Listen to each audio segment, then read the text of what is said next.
I love the record. I think it's beautiful. I think the strangest part of all this is that I haven't done interviews for probably 10 years. Yeah, I mean, it must be, the promo cycle must be like... Well, I didn't do any. This is the first one.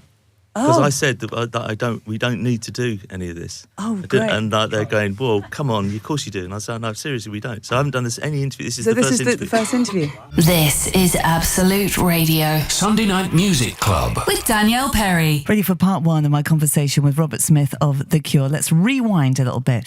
The new album is called Songs of a Lost World. It's the 14th studio album by The Cure. It was released on the 1st of November via Fiction Records. It came out through lots of different, like Lost Music, Universal, Polydor, Capitol, etc. Anyway, it's the band's first release of new material in 16 years. And Robert Smith has been saying in interviews for years and years and years it's nearly ready. As I've noticed from the wave of love and retweets and sharing of my clip that went up, which was, I think, world news actually the other day, that he's got another couple of albums ready to go. But we'll get onto that later. The Cure fans are like a massive, massive musical family. They are so supportive of each other. There's huge passion surrounding this band. It's unrivaled, actually, like nothing I've seen before in all my years on air. So, you know, the new album was a big deal when it came to be. And so I wanted to start off by asking Robert about that gap between the records. You know, he had that wonderful, I suppose, sense of time. There was no rush to do it. And I wanted to know where the initial conception of the album started. It has been a long time. I'm not, perhaps what we ended up with wasn't really in my mind. But I mean, I can go right back to an iteration of the band that broke up in 2009, and probably I took a year off because I was kind of a little bit kind of tired of everything. Yeah. Really, tired of all the upset, and a lot of things were going on around me in real life that I had to deal with. So around about 2011, we did the Bestival Festival. Oh yeah. And that kind of like, I thought, yeah, we should probably keep going. And we just started playing shows, and before I knew it, like a few years had gone by, and all we were doing, I say all, was going around the world and playing music. That year, 2019, when we did a lot of festivals and stuff, we went in the studio and we started recording, and that's when I knew we were going to do a new album. It just took a lot longer than I figured it would to get to the point where the first one was ready to be released. I think, as I've said recently, I was trying to get everything we did finished so that I could somehow, I don't know what was in my mind, but and it was an impossible task because I'd finish one and then that would change my idea of like, another one, and I'd go back and redo that one. And so it was kind of like a puzzle that was never going to get solved. So in the end, I just fixed what I thought were the 12 songs that worked best together, and I concentrated on those, and eventually it got whittled down to 8, and then we ended up with Songs of a Lost World. But there's another album which is pretty much ready to go, right. Which is its companion piece, and then there's a third one which is completely different. It's really kind of random stuff. It's like late night studio stuff, but some of it's really, really good actually. It's just very, very different. This Songs of a Lost World album is a very emotional piece of work, and the companion piece, it's not quite as dark, but it explores a little bit more. It explores other subjects a little bit more. But the third one is it's very odd actually, but it's good. I haven't finished the words to that one because I need to get into it more. My headspace has been much more focused on the performing these songs, and so yeah, but it's been really lovely to be, to feel people kind of like, giving us all the love.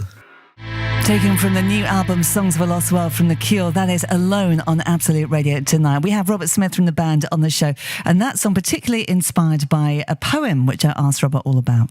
Yes, it's a poem that I had. So I've got books that I've written over the years, just written things down to save me trying to remember things, and I was looking through one. I was trying to think, like, I knew there was a poem that had said what I wanted to say, and it's a poem called Dregs by Ernest Dowson, and it's just that was it. I read the poem, I thought, I can't nick it, I must be inspired by it, but I'd already got half the words, and I was clumsily trying to say what he had written absolutely brilliantly, and so I lifted a couple of lines and just kind of ran them back to front, and it's different writing a song than writing a poem. I mean, I've always maintained that there are elements that that are essentially the same. There are rhyming patterns and metre and everything else, but when you're writing your own songs and you know you're singing them, you tend to sing them I sing them when I'm writing them. So it has to kind of, like, I can write and write and write, and I know that I'm not going to sing it. You know, sometimes I can spend hours, and then I look at it and I think it's a really, I say to myself, that's a really nice piece of poetry. But there's no way you can ever sing that, because it's just like, it doesn't sound real, it doesn't sound true, it doesn't sound like you. And so I had to reinterpret what he'd written, because it would have sounded, if I just sang the poem over it would have sounded stupid. But essentially, his idea of toasting with bitter dregs, that was the line actually in the poem, because I thought that was the feeling that I wanted to try and convey, was the hopelessness of, you know, it's not a morning show, is it, this? No, I've never done morning shows, it's fine. Please, don't change channel. Yeah, it's just conveying that, I think I've said as well, it's that moment when the sky starts to lighten, you know, and for lots of people, and it can be really, you think, whoa, the sun's coming up, and it can, but there are also times when you think another night's gone, and it was I was trying to capture that, really, that sense of like, there's another day gone, kind of. More from Robert Smith on the way. All right, time now to dip into the next part of my conversation with Robert Smith of The Cure. I still can't quite believe it. He had mentioned that the album Songs of a Lost World that we're in discussion about was inspired a lot by grief, and that sort of, you know, the years passing and suddenly, you know, really having an idea and, you know, the message of mortality quite front of mind, actually, when you start losing people very dear to you. And this is what he had to say. Yeah, it's difficult. I mean, I think I wrote the songs because I find it difficult to talk about, actually. It's like, and certainly performing the songs, some of the songs, was a way for me to cope. And it also was a way for everyone to cope, really. So, I mean, grief's not, I mean, of course it's the most intensely personal feeling, but it isn't. It's kind of universal. Which I think is why a lot of the albums kind of resonated with people, particularly of our age. Although The Cure has a lot, it's a very wide-ranging, like the age range is enormous. Like when we do live shows, you know, there are people that could be our grandchildren, but which is difficult to accept. But I think the part of the record that's kind of resonating with our generation is really that the you know, it does become real. It's like, yeah, it's difficult to talk about. When you are with someone and they die, it's a different thing. You know? Yeah, definitely. And I suppose what the majesty of a band like The Cure, who we've all sort of grown up with, you know, sort of the decades that have passed, is that it is sort of working through everyone's lives together at the same time, isn't it? The same kind of timeline. So it is really good for fans to be able to sort of... There's an expectation with that as well, which is actually quite weird. Yeah. People, you know, more and more as the years go by, are so desperate for us not to stop. I understand that, because you know, like when Bowie died, I was like absolutely devastated. It's like someone's kind of come and ripped something away from me. But it's kind of feels like, you know, in a perfect world, in some senses, it would be the last album we make. But I hope it isn't. I mean, it isn't until the next... Well, no, it is until the next one comes out. Right, yeah. I mean, we have already made another album, but unless it's released, then it's not real. So when it's really that, it's actually quite shocking sometimes, the depth of emotion that the band generates. It is, particularly on a tour, it's really actually quite hard to cope with, because people are looking at you like you're something that you're not. Because I don't see myself as the singer in The Cure, you know. When I'm at home, that isn't me. So it's so I've had to kind of readjust a little bit with this particular period of because the album has been much more successful, much more high profile, whatever the right word would be, than I imagined. I thought it would come out, and I thought the Cure fans would love it. I didn't imagine for a second that it would get the accolades that it's getting, though. And that's not being kind of... I really didn't. I just thought it's actually kind of quite... I had to go online and check it. A Fragile Thing from The Cure, new music on Absolute Radio tonight.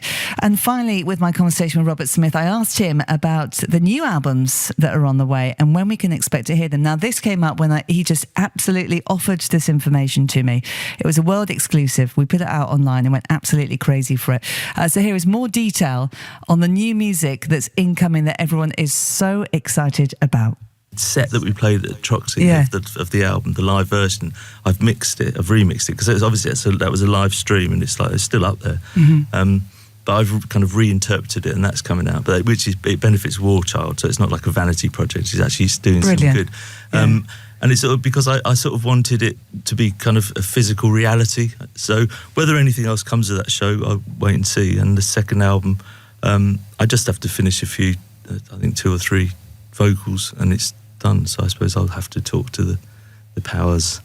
I now have to consult and see what when it's all going to happen. But yeah, he can't stop putting out albums now. He's waiting. I'm not sure about next year, because there's a lot of tension within the band. There's like what we should be doing, and what we shouldn't be doing, and I kind of feel more like I know how distracted I get when we play shows. I get kind of sucked into that world, and I know that I just won't finish what I'm doing. And I've got so many unfinished projects that I almost feel like I want to set aside at least like 9 months just to get everything kind of finished. But I also know that, like, without being dramatic, that 9 months is a long time when you're at my age. It's like thinking, really? So I think the benefit of it is I think very, very carefully now about what I am and I'm not going to do.